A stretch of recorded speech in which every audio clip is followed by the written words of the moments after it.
Ada? Siapa ya? Nasya. Infonya kemana? Oke, yang lainnya hadir. Nah, ini kelasnya sudah bersih ya? Ada sampah lagi? Ada siap untuk belajar? Oke, Ibu mau tanya dulu. Kemarin kita pembelajarannya tentang apa? Ada yang tahu? Ya? Mulai dari sistem pernapasan, pencernaan, ekspresi, saraf, reproduksi, gerak, peredaran darah. Oke, terima kasih. Tepuk tangan dulu buat Ibu. Kemarin kita sudah mempelajari tentang sistem organ manusia. Banyak ya sistem organnya. Nah, kali ini kita akan mempelajari tentang sistem pernapasan manusia. Ada gambar apa nih? Gambar orang sedang menghembuskan nafasnya ke cermin. Kenapa ini bisa terjadi cerminnya? Kok bisa apa ya yang terjadi di cerminnya? Mengembun ya? Ya. Kenapa? Ada yang bisa memberi tanggapan? Kenapa bisa terjadi cerminnya mengembun? Ya, kakak ini mau coba. Karena manusia bernapas dan mengeluarkan karbon dioksida yang Ya, jadi benar ya. Tepuk tangan dulu buat kalian ya. Sayap-sayapnya ini bisa berembun karena ketika kita bernafas, ya kan, kita mengeluarkan karbon dioksida. Karbon itu kan panas sehingga menghasilkan uap air. Ibu mau memberikan motivasi buat kalian. Coba kalian melihat video di depan ini. Paru-paru yang sehat dan paru-paru yang perokok, ya. Yang perokok dia yang berwarna ini hitam. Yang sehat yang berwarna merah.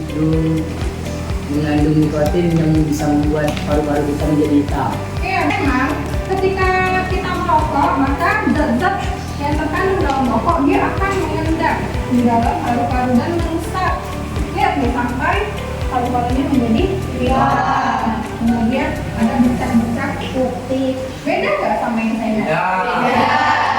Oleh karenanya anak-anak ibu yang masih merokok atau ada keluarga yang masih merokok, tolong diingatkan tidak merokok lagi ya, karena dapat merusak fungsi dari paru-paru. Tujuan pembelajaran kita pada hari ini. Nah, hari ini kalian akan mempelajari untuk menganalisis macam organ penyusun sistem pernapasan pada manusia dengan benar melalui penayangan gambar, video, dan studi informasi, dan juga menganalisis fungsi organnya. Kemudian membedakan mekanisme pernapasan inspirasi dan ekspirasi. Dan juga nanti kalian akan membedakan mekanisme pernapasan dada dan mekanisme pernapasan perut, serta menyajikan karya tiruan sederhana dan juga menganalisis upaya menjaga kesehatan sistem pernapasan manusia. Pertemuan kemarin Ibu sudah meminta kalian untuk membawa bahan-bahan untuk proyek kan? Sudah. Nah, jadi nanti kita membuat proyek ya, proyek based learning untuk membuat alat tiruan sistem pernapasan manusia. Nanti Ibu kasih LKPD, ada waktu untuk membuatkan proyek. Kemudian nanti akan Ibu nilai. Jadi ada penilaian sikap, kemudian penilaian keterampilan kalian ketika kalian berdiskusi dan juga presentasi. Kemudian nanti ada penilaian post testnya ya. Bentar ya.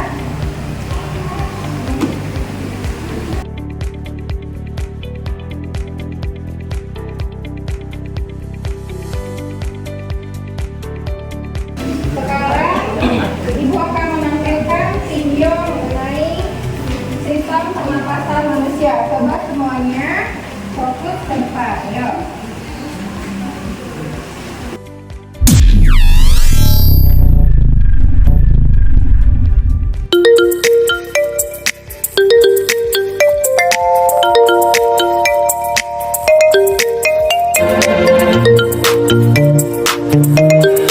Ubur-ubur berenang jauh.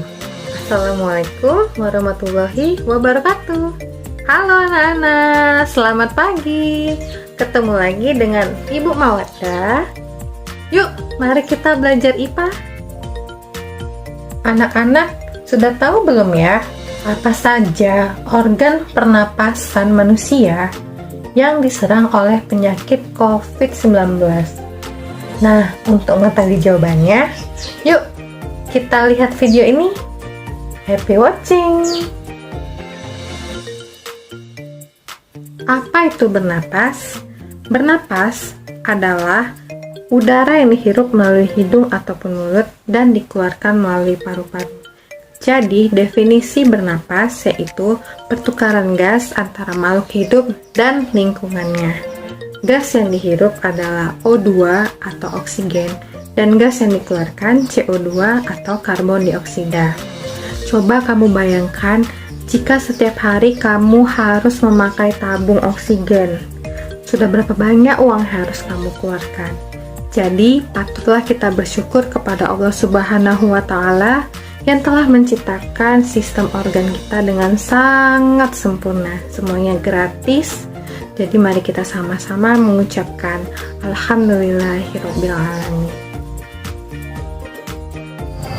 Anak-anak, sebelum kita membahas organ yang menyusun sistem pernapasan manusia, mari kita mempelajari dua tipe pernapasan pada manusia, yaitu yang pertama ada pernapasan internal, dan yang kedua adalah pernapasan eksternal. Pernapasan internal terjadi di dalam sel, lalu ada pernapasan eksternal. Pernapasan ini terjadi di dalam paru-paru, tepatnya di alveolus, yang merupakan tempat difusi atau pertukaran antara oksigen dan karbon dioksida. Organ pernapasan manusia dimulai dari hidung, faring, laring, trakea, bronkus, dan paru-paru yang berisi alveolus. Gas oksigen masuk ke dalam hidung. Ada selaput lendir dan rambut halus. Rambut halus berfungsi menyaring udara, kotoran, bakteri, dan penyakit. Selaput lendir mengatur suhu udara yang akan masuk ke paru-paru dan mengatur kelembapan udara agar sesuai dengan kelembapan tubuh. Selanjutnya, oksigen masuk ke tenggorokan. Pada tenggorokan terdapat faring, laring, dan trakea. Ketika udara dihembuskan melalui faring, pita suara bergetar, dan laring menghasilkan suara.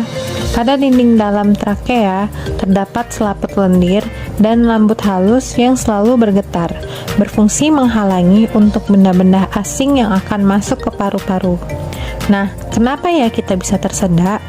Tersedak merupakan gerak refleks dari epiglottis untuk mengeluarkan kembali benda atau makanan yang masuk ke saluran pernapasan. Jadi, kita tidak boleh berbicara pada saat makan, agar katup pernapasan tetap tertutup ketika makan. Trakea adalah saluran yang menghubungkan laring dengan bronkus. Di trakea terdapat bronkus, yaitu percabangan yang menghubungkan trakea dengan paru-paru kiri dan paru-paru kanan. Melalui bronkus, gas oksigen disalurkan ke bronkiolus sehingga sampai ke alveolus. Alveolus mempunyai pembuluh darah. Di alveolus terjadi difusi atau pertukaran gas oksigen dan karbon dioksida. Pernapasan dada terjadi karena gerakan tulang-tulang rusuk oleh otot-otot antar tulang atau interkostal. Sementara pernapasan perut terjadi karena gerakan otot-otot diafragma, yaitu sekat antara rongga badan yang membatasi rongga dada dan rongga perut.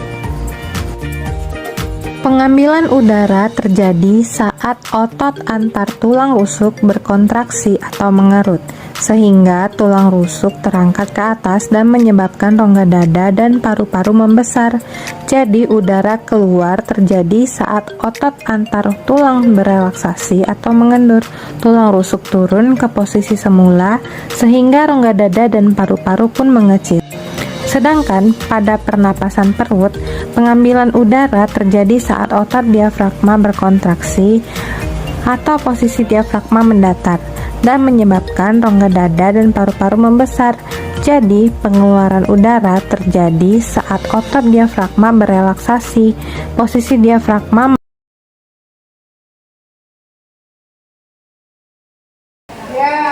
fungsi sistem pernapasan dengan organnya. Kemudian perbedaan inspirasi dan ekspirasi. Nah, akan kalian explore, akan kalian cari. Bisa pergunakan torso, pergunakan video yang sudah bagi linknya, dan juga ini ada bisa kita download dari mana? Ini per kelompok, ini dapat PDG per orang. Jadi setiap siswa silakan mengisi LKPD-nya ya. Kita berdiskusi. Ya, kita berdiskusi. Jadi kalian akan membuat tiruan pernapasan manusia dan juga mengisikan LKPD-nya. Kemudian nanti presentasi di depan ya. 15 menit ya. Bisa?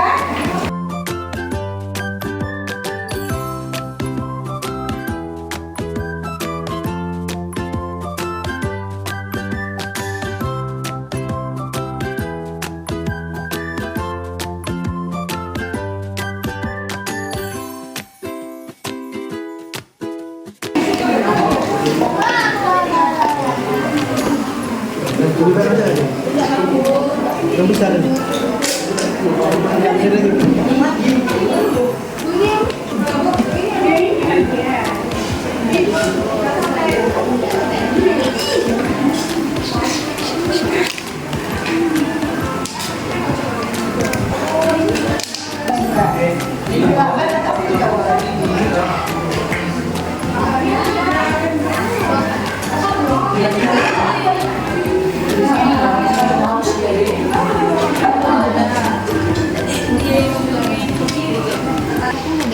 Ada lagi udah selesai dari kelompok latihan nih ya. Udah selesai alamnya. Nanti kalian coba dites. Ayo ya. Oke, let's go. Fungsi nanti ya.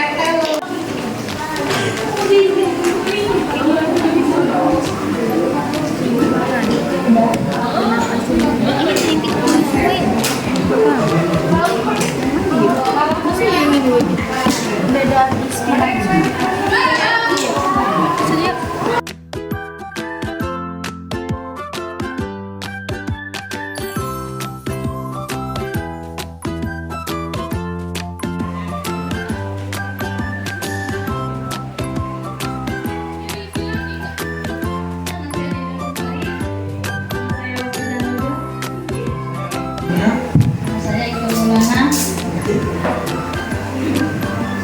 Kami dari kelompok 2 akan mempresentasikan. Jika kita lihat hasil proyek kami, jika balon C ditarik, balon A dan B akan mengembang. Itu tandanya paru-paru berfungsi dengan baik.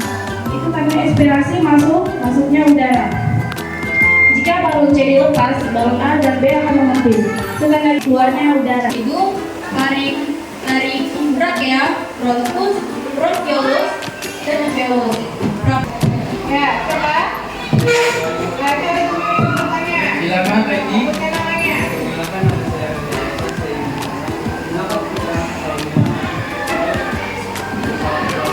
Nah, kenapa ketika makan kita bisa tersedak? Coba. Hal ini dapat disebabkan oleh epiglottis terbuka dan membuat makanan berisiko masuk ke saluran pernapasan sehingga terjadilah hipoksia. Betul ya jawabannya ya. Karena apa tadi? Epiglottis itu adalah satu pada hari ya. Ketika satu kan ini bernafas ya kan. Nah, tapi ketika kita makan, kita masih berbicara nggak otomatis dari makan. Assalamualaikum warahmatullahi wabarakatuh. Ya adalah kelompok 2.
Jadi yang akan kalian cari adalah penyakitnya, kemudian penyebabnya, dan bagaimana cara mencegahnya. Dituangkan ke dalam LKPD-nya.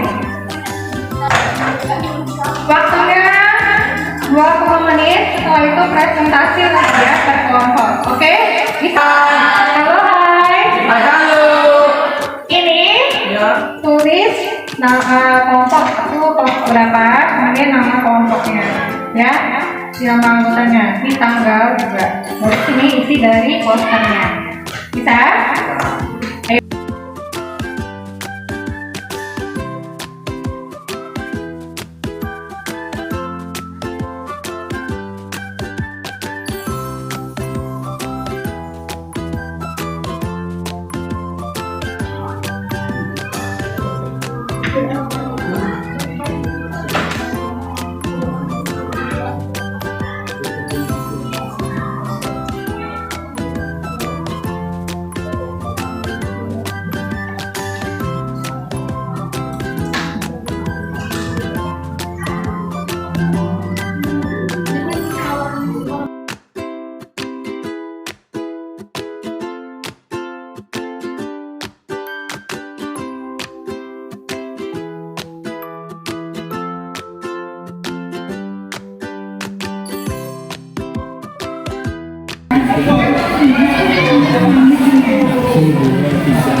Kelompok 3, yuk tempelkan di depannya.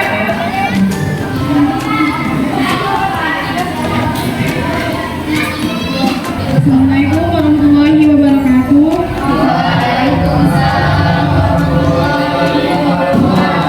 Kami dari kelompok 1, nama saya adalah Putri Fatang Nasution, rumah saya. Saya teman dulu. Saya dari Santri.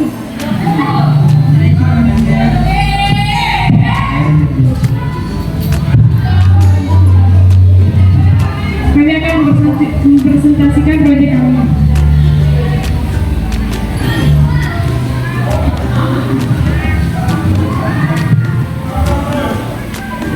Penyakit sistem pernapasan, asma.